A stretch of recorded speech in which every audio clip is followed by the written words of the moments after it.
Hi guys, thank you so much for joining me today on Sigma Sunday. My name is Rebecca Sonnenberg. I'm a licensed clinical social worker, and I am here to hopefully give you some ideas, some tips, some tricks to help you feel like a better business owner, a better leader, a better entrepreneur. One of the things I thought a lot about today when I was like, what are we going to talk about? I wanted to share something recent that happened to me as a business owner and has happened before that, this has come up, I'm sure, for literally anybody who's ever owned a business. And I wanted to talk about like what it brought up and some self-reflecting that was important for me and I wanted to share with you guys. So last month in January, I had 2 of my employees quit pretty close together, about a week apart, which is the first time that's ever happened, that they were that close together. Have I had other employees quit? Of course, but this was the closest I've ever had them together. For very different reasons, they both left, and it was better for them, and that's understandable. I think it's really interesting because no matter how many times I've had employees leave, or I've done interviews and it didn't go through, or we didn't end up being chosen by whoever we were interviewing, which does happen sometimes. I think it's always like fascinating to me how much it still brings up in myself and the way I feel about myself. So the reason I wanted to share this is because I wanted to be able to give you guys an opportunity to know that this comes from a place of real honesty and just hoping that it helps you as well to feel like you can self-reflect and look at some of the stuff that sometimes happens in your business. So one of the things that it really makes me personally feel is like, what am I not doing enough of, right? Am I not kind enough? Am I not giving enough time off? Am I asking too much of my employees? And I think for me, that's probably a big one. I have a tendency to be very type A, very quick to, I'll take everything on and do all the things. And I have to really slow down and recognize that that's not a comfortable place for a lot of people. And so where can I allow some humility in them and in myself, that sometimes asking somebody to do one task is enough, but where do I also start to ask myself the same thing, right? Am I carrying too much on one plate? And is that overwhelming? And then does that make those around me feel like they can't tell me when too much is too much?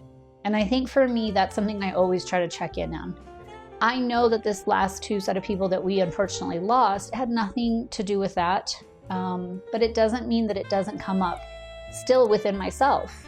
The other thing I think really makes me want to take a moment and reflect is what I watched around me with the other people who are still with our team, who are still working with us. I think to me, that was the beautiful moment that really got me, because even though we had 2 people leave, even though that means other people are going to have to carry some of that weight. And my knee-jerk reaction was like, I'll take it all on. I'll move my schedule around, throw it all on me. And by the grace of all things, I have wonderful people in my life, including my entire team, who didn't let me do that and didn't want me to do that. They showed up, they rallied, they helped take on, people and clients and things that would have otherwise had to wait for services, which I hate so much. And I think for me, and I hope for you as well, is that when you're reflecting on when people leave, I think sometimes it's okay to just say, this wasn't a good fit for them. This wasn't their place. Yes, I ask a lot of people, and that's not always the worst thing, but also I give a lot of myself to them because I would never ask them to do something I wouldn't be willing to do. And in the long run, the 2 that left, what stayed and what's still part of our team, is so collaborative. It's so beautiful and it's so strong. And I think for me as a leader, I hope very much that that also reflects on who I am as a boss and who I am as an entrepreneur, is that even when things kind of go to shit and when you're panicking and you're like, oh God, here we go, you have such a great team behind you to support you and to stand by you. And if that isn't happening and all you're doing is just constantly struggling, where do you start to look at, am I not hiring the right people, or am I not being the right leader? We see lots and lots of videos about people talking about what leadership is.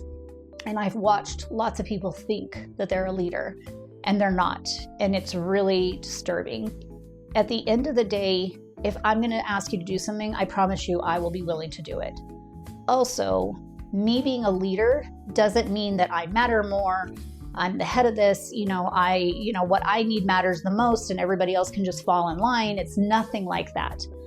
What it is that I'm helping to make sure that the people at the front are well taken care of. They know they're respected. They know they matter. And then that helps them to lead with me.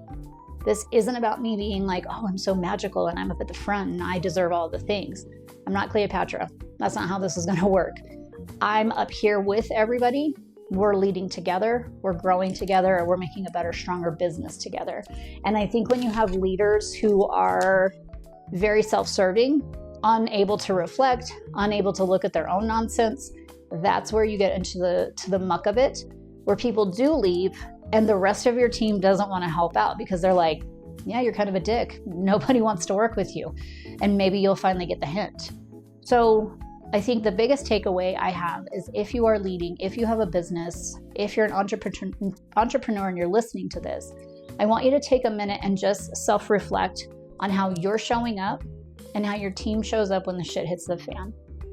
Because for me personally, no matter how hard things get, no matter how stressful it can be, watching my team show up, watching them show up for each other and for me, literally could have not been even more amazing. Like, I was so shocked, and not because I didn't think they were good humans. I just forget sometimes that this matters to somebody else. It's my business, so I know it matters to me. It's my baby. But it's really wonderful to recognize that the people you're leading, this stuff also matters to them. And that says a lot. And it says a lot about them. And I love that. So I apologize for the slightly shaky video today. Still have the kitten. He's still a menace. So welcome to it. Appreciate you guys waiting. But thank you guys for listening. If you have questions or comments, please leave them. I love to hear what you guys think, what has happened in your businesses, what you've struggled with, and what you've learned. And please remember to like and share and follow us. Thanks, guys. I'll see you next week. Bye.